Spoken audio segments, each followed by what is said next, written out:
నమస్తే రమగారు. నమస్తే జయ. రమగారు, ఏదన్నా భక్తుల కథలు? భక్తుల కథలు, నక్కీరుడి కథ చెప్పుకుందాం. ఆ. కాళహస్తీశ్వర మహత్యంలో చెప్పబడుతుంది ఈ కథ.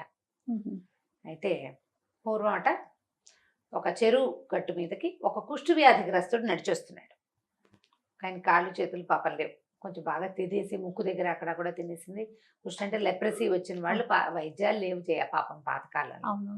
నడిచొస్తూ చెరువు గట్టు మీద కూర్చున్నాడు. ఆ చెరువులో చెట్టు మీద నుంచి ఒక ఆకు కిందకి పడి, ఈ పడిన ఆకు చేపగా మరి బుడుంగుమని నీళ్ళల్లో మునిగింది. అట్లా చూస్తున్నాడు, ఏమిటి ఆకు పడింది, ఆకు చేప అయిందే విచిత్రంగా. అక్కడి నుంచి ఈ ఆకుగా మారిన చేప అలా నీళ్ళ నుంచి బయటకు వచ్చింది. పురుగులాగా మారికి పరిగెత్తుకుంటూ వెళ్ళిపోయింది. మళ్ళీ వచ్చింది. ఈసారి మళ్ళీ చెట్టు మించి ఇంకొక ఆకు పడింది. అది గట్టు మీద పడింది, పురుగు వెళ్ళిపోయింది. మూడోసారి ఆకు ఎలా పడింది? సగం నీళ్ళల్లో సగం నేల మీద పడింది. ఇట్లా పడింది, గట్టు మీదకి కొంచెం, నీటిలో కొంచెం. ఇప్పుడు నీటిలో ఉన్న భాగం చేపగాను, మట్టి మీద ఉన్న భాగం పురుగుగాను మారింది. సగం సగం. పురుగేమో చేపను లాగేయడానికి ట్రై చేస్తుంది, చేప ఏమో పురుగును లాగేయడానికి ట్రై చేస్తుంది.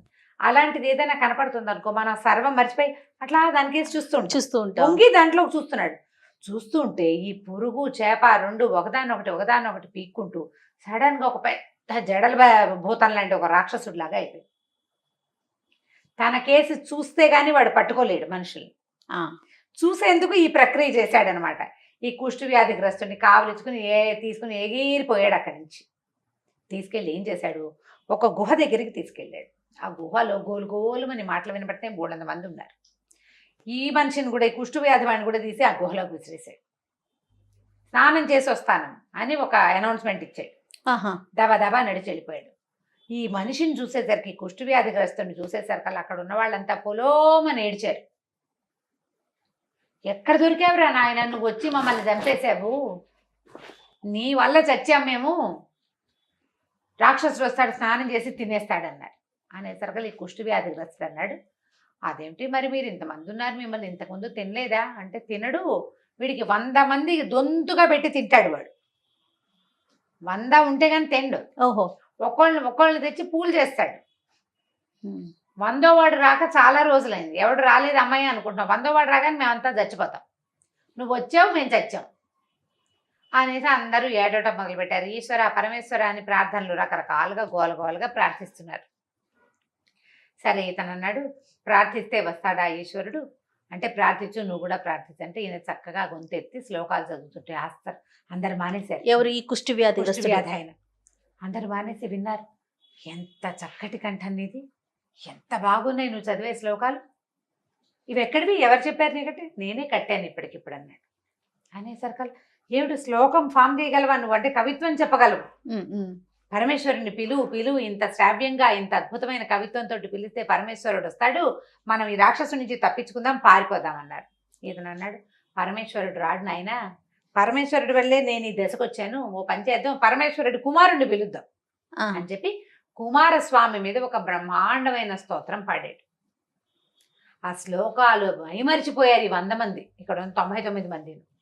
కుమారస్వామి నెమలి వాహనం వేసుకొచ్చేసాడు, డింగుమణి. వచ్చేసరికల్లా ఆయన అడిగాడు, ఏం కావాలి నీకు? ఒక రాక్షసుడు మమ్మల్ని అందరినీ తినడానికి తీసుకొచ్చేసాడు, అతన్ని సంహరించమంటే, రాక్షసుడు వచ్చేసరికల్లా కుమారస్వామి శూలం ఎత్తి వాడిని ఒక దెబ్బ కొట్టాడు, వాడు చచ్చిపోయాడు. రాక్షసుడు చచ్చిపోయాడు. చచ్చిపోయాక ఆయన కుమారస్వామి అడిగాడు ఇతన్ని, ఈ కుష్టు వ్యాధిగ్రస్తుడిని, ఇంత శ్రావ్యంగా పాడుతున్నావు, ఇంత అద్భుతమైన కవిత్వం, నీకు ఈ వ్యాధి ఎందుకు వచ్చింది, నువ్వు ఇక్కడ ఎందుకున్నావు, నువ్వెవరు అని అడిగేసరికి ఆయన అన్నాడు, అయ్యా మీ నాన్నగారి వల్లే నాకు ఈ దశ వచ్చిందండి అన్నాడు. పరమేశ్వరుడి వల్లే ఈ దశ వచ్చింది నాకు అన్నాడు. ఏం జరిగిందో చెప్తున్నాడు అనమాట. అందరూ వింటున్నారు ఆ కథని. ఇతను నక్కీరుడని ఒక కవి, పాండ్యరాజ ఆస్థానంలో ఉన్నాడు. పాండ్యరాజుకి అగస్త్య మహర్షి ఒక రత్నపీఠం ఒకటి ఇచ్చాడు. ఆ రత్నపీఠం ఏంటంటే, అత్యద్భుతమైన కవి కూర్చునేందుకు ఏర్పరచబడిన పీఠం. ఈ పాండ్యరాజాస్థానంలో అద్భుతమైన కవి ఎవడొచ్చినా వాడిని రత్నపీఠం మీద కూర్చోబెడతారు. అది పీఠం ఒకటే, మనుషులు పెరిగే కొంది పీఠ పెద్దదవుతుంది, అంతమంది కూర్చోవచ్చు. అట్లా 11 మంది కవులు చేరారు దాని మీదకి, ఆ రత్నవి పీఠం మీదకి. నత్కీరుడు 12వాడు. ఓ ఇతను చేరాక ఇక ఎవ్వరిని ఆ పీఠం మీదకి రానివ్వల. నక్కీరుడు ఎంత గొప్ప కవో అంత పెద్ద విమర్శకుడు, పొగరుబోతు. పొగరుబోతు, అంటే నో యాటిట్యూడ్ ఎక్కువ. ఇతని ముందున్న కవులు ఇతని కవిత్వాన్ని పొగిడారు కానీ దానికి ఏకేకి మెక్కి తీల. ఇప్పుడు ఏదో నా ఒక వస్త్రం, ఇప్పుడు నీకు ఒక ఎర్రగుడ్డ నేను నీ చేతిలో పెట్టా, అబ్బా ఎంత బాగుంది అంటే బాగుంది, దాంట్లో డిజైన్ తప్ప ఎంత చక్కగా డిజైన్ వేసాడు అంటే ఇంకా బాగుంటుంది. అదే నువ్వు ఆ గుడ్డను చేత్తో పుచ్చుకుని కొస చింపి ఒక్కో దారం తీసేవనుకో, నిలువోటి అడ్డమోటి 2 దారాలు వస్తాయి, అన్ని పక్కలకి తీస్తే వస్త్రము లేదు, డిజైను లేదు. కవిత్వం కూడా అంతే, వింటే బాగుంటుంది, ఏదైనా చిన్న చిన్న వ్యాకరణ దోషాలుంటే సరిచేస్తే బాగుంటుంది. అసలు నువ్వు అక్కడ ఆ భావం ఎందుకు పెట్టావు అని ప్రశ్నించడం మొదలు పెడితే కవిత్వం నిలవదు ఇంకా. ఈ నక్కీరుడికి ఆ గుణం ఉంది, ఎవరిని రానిచ్చేవాడు కాదు. సభలోకి ఎవ్వరొచ్చి ఏ కవిత్వం, ఏ శ్లోకం, ఏ పాఠం ఏది చెప్పినా అపరిమితంగా విమర్శించేవాడు. విమర్శించి కవుల్ని రానిచ్చేవాడు కాదు. మిగిలినంతా నక్కీరా భలేవాడివై, నువ్వు భలే పట్టావు తప్పు అని అందరూ శభాష్ అనేవాళ్ళు. శభాష్ అన్న కొందికి పెరిగిపోయాడు నక్కీరుడు. పెరిగి పెరిగి ఇంకొక కవిని ఆ స్థానంలోకి రానివ్వకుండా చేశాడు. చేసిన తర్వాత ఆ తర్వాత కాలంలో ఆయన ఒక రోజు వచ్చాడు. ఆయన ఒక సంస్కృతంలో మహాద్భుతమైన శ్లోకాలు కొన్ని చెప్పాడు, చాలా బాగున్నాయి. అయితే ఆ శ్లోకాల్లో భావం ఏంటి? సహజ సిద్ధంగా సుగంధం కలిగిన ఒక స్త్రీ, అంటే సహజ సిద్ధంగా కురులలో సుగంధం కలిగిన ఒక స్త్రీని గురించిన వర్ణన. అది సహజ సిద్ధంగా కురులలో వాసన ఉంటుంది. ఇప్పుడు పువ్వుల్లో వాసన ఉంటుంది, అవునండి, సాంబ్రాణికి వాసన ఉంది, కొన్ని చెట్లకి వాటికి ఆకులకి వాసన ఉంటుంది. జుట్టుకి సహజంగా వాసన ఉంటుందా? మనం ఏదైనా రాస్తే, ఏదైనా రాయాలి, పువ్వులు పెట్టాలి, ఏదైనా రాసి సాంబ్రాణి పొగేస్తే, కుంకుడుకాయ పెట్టి రుద్దుకుంటే కుంకుడుకాయ వాసన, సన్సిల్క్ షాంపూ పెడితే ఆ వాసనే వస్తుంది. జుట్టుకి వాసన ఉండదు. సహజ సిద్ధంగా సుగంధభరితాలైన ఒక స్త్రీ కురులని గురించిన వర్ణన ఆ శ్లోకాలు. ఈయన నత్కీరుడు సహజసిద్ధ సుగంధమే ఉంటుంది నీ బొంద అని ఆయన ఎక్కిరిచ్చాడు. కవి తలకాయ దించుకుని వెళ్ళిపోయాడు. కవిత్వం బాగుంది, భావంలో బరువు ఇది. ఏ స్త్రీకైనా సహజంగా సౌందర్యం ఉంటుంది, నడుము సన్నడిది, భుజాలు వెడల్పు, పాదాలు చిన్నవి, అవి ఉంటాయి.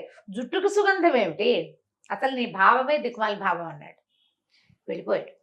ఈ వెళ్ళిపోయిన కవి కాసేపట్లో ఇంకొక ఆయన వెంబడి పెట్టుకొచ్చాడు. ఆయన ఎవడు ఇక్కడ ఈ కవిత్వానికి పేరు పెట్టింది?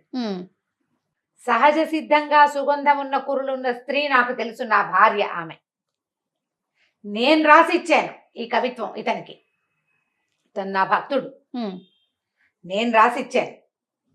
ఆ కవిత్వానికి పేరు పెట్టిన వాడెవడో నిలబడమన్నాడు. నత్కీరుడు నేనేనన్నాడు. అనేసరికి పెద్దగా భువనభోంతరాళాలు దదరిలేలాగా పెద్ద శబ్దం వచ్చింది. ఢమరుకం మోగుతోంది, పెద్ద మెరుపులు మెరిసినాయి. ఈ కవి పక్కన నించున్నటువంటి పెద్ద మనిషి ఇంత ఆజానుబాహుగా శూలము సర్ప నాగాభరణాలతోటి దగదగాయమానంగా ప్రత్యక్షమైపోయాడు. అక్కడ పరమేశ్వరుడు స్వయంగా వచ్చాడు. పార్వతీదేవి అమ్మవారి కురులకి సహజ సిద్ధ సుగంధం కలిగిన కురులు. అమ్మగారు సహజంగా ఆ కురులకి సుగంధం ఉంటుంది. అందులో ఆ శిరస్సులో పెట్టబడిన కల్పవృక్షాల పువ్వులు కూడా ఆ వాసన స్వీకరించడం కోసమే ఆమె తల్లో కూర్చున్నాయని సౌందర్యలహరిలో శంకరాచార్యుల వారు చెప్తారు. నాకు తెలుసు కాబట్టి నేను ఆ భావాన్ని వీడికి రాసిచ్చాను, ఏది ఇప్పుడు వాదించు అన్నాడు.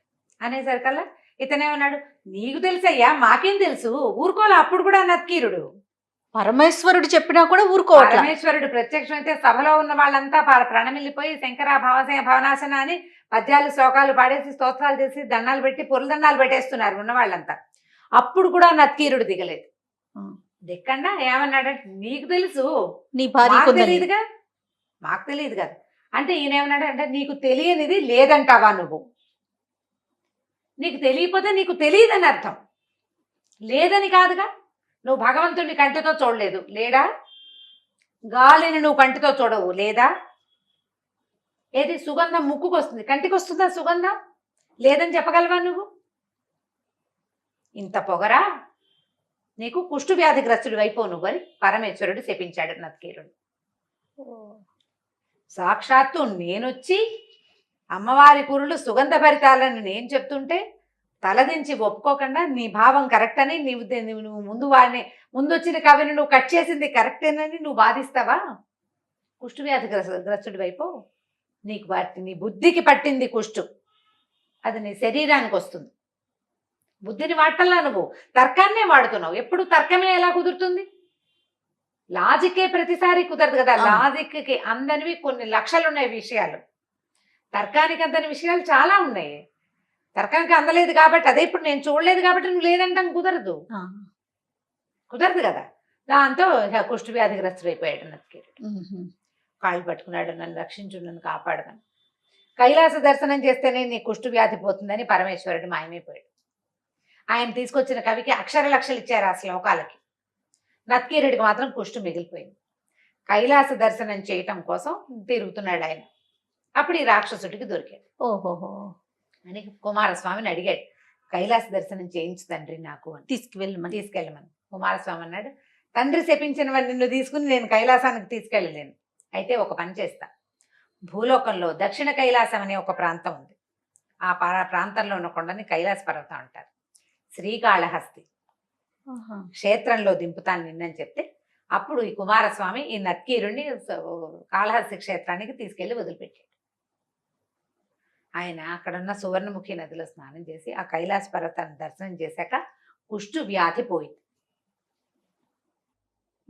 ఈ నత్కీరుడి కథని కాళహస్తీశ్వర శతకంలో కూడా ఒక శ్లోకంలో చెప్పబడింది. కాళహస్తీశ్వర మహత్యం కథలో ఇది చెప్పబడుతుంది అనమాట. ఆయనకి కుష్ఠు వ్యాధి పోయింది. మరి కైలాసానికి వెళ్ళాడండి తర్వాత? కైలాసం, ఆ కైలాసమే, ఆ కొండ పేరే అది. ఇంకంతే.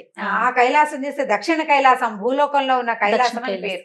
దాన్ని చూసేసరికల్లా ఈయనకి ఆ క్షేత్ర దర్శనం వల్ల క్షేత్ర మహాత్మ కథల్లో చెప్తారు. అప్పుడు ఆయన కుష్ఠు వ్యాధిని పోగొట్టుకున్నాడు. ఆ తర్వాత ఈ ప్రశ్నించడం ధోరణి మానుకున్నాడు అనమాట. ఎప్పుడైనా సరే మనకి తెలియకపోతే తెలియదు, లేదని అనకూడదు. అవునండి, లేదంటానికి వీలు లేదు. నీకు తెలియంది తెలీదు, అంతే. ఈ కథని మనకి కాళహస్తి మహత్యం అంటే ఈయన పేరు చాగంటి వారు కూడా 2-3 సందర్భాల్లో చెప్పారు. ఈ నత్కీరుడి కథ కనుక వింటే మనకి కాళహస్తి యొక్క మహాత్మ్యం తెలుస్తుందని, ఆ ప్రాంతానికి వెళ్ళాలన్న, క్షేత్రానికి వెళ్ళాలన్న కోరిక కలుగుతుందని ఇలాంటి కథలు మళ్ళీ మళ్ళీ చెప్పుకుంటూ ఉంటాం అన్నమాట.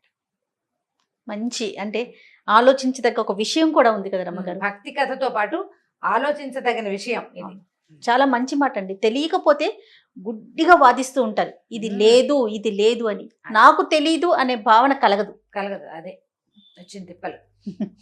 రైట్ రమ్మగారు, నమస్తే అండి. నమస్తే. ఇక ఈ వీడియో కనుక మీకు నచ్చినట్లయితే లైక్ చేయండి, షేర్ చేయండి. మరిన్ని ఇంట్రెస్టింగ్ వీడియోస్ కోసం మా ఛానల్ని సబ్స్క్రైబ్ చేసుకోండి.